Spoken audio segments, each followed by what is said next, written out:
Reilly Opelka says what has happened in tennis for the first time in years since Jannik Sinner's ban. Sinner is returning at the Italian Open, having not competed since winning his third Grand Slam title at the Australian Open back in January.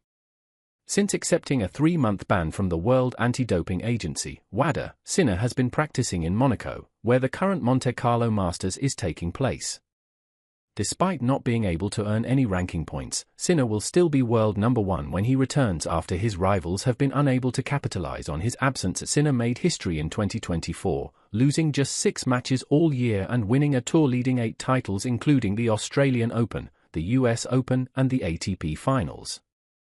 The 23-year-old continued that form into 2025, with Sinner defending the Australian Open in dominant fashion. However, since Sinner was banned, there appears to have been more surprising results, including Alcaraz losing to David Goffin in his only match at the Miami Open. World number 2 Alexander Zverev has also been faltering, having only won 6 of his 12 matches since losing to Sinner in that Australian Open final.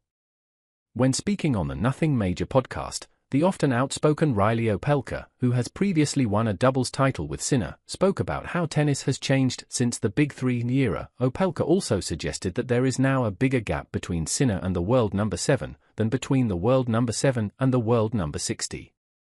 There is a changing of the guard, said Opelka. We got so used to Roger, Federer, Rafa, Nadal, Novak, Djokovic for so long that people would just go to tournaments to only see them. And now with Jannik and Carlos it is a different kind of flair, especially Carlos. He is probably the hottest ticket you can buy right now. You are going to see more highlights from him than from any other player, but he could still lose. He could very well win the tournament or lose in the second or third round. I think for the first time, especially with Jannik not present at Indian Wells, we can officially say the draw is open or it's up for grabs. For the longest time it was just 3 guys who were likely to win the tournament. Even now, there is a larger discrepancy in ranking between Jannik, who is number 1 in the world, and the guy who is number 7 in the world. There is a larger discrepancy in level between them than there is between a guy who is 7th in the world and 60th in the world.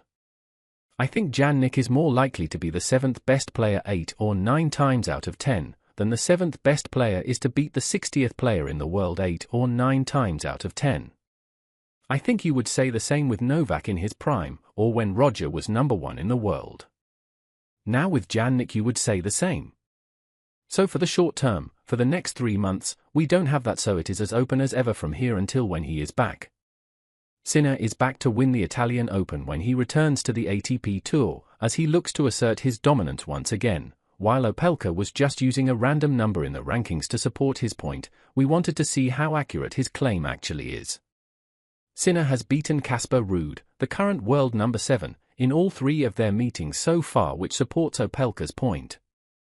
While Ruud has actually won his only meeting against the current world number 60 Jun Cheng-shong, who is only 20 years old. However, there have been some recent occasions where Ruud has lost to players around that ranking, including in November last year when the Norwegian was beaten by Benjamin Bonzi, who was the world number 124 at the time. In 2025, the average ranking of the 5 opponents that have beaten Ruud is 40.2, suggesting that Opelka's assessment is not too far off.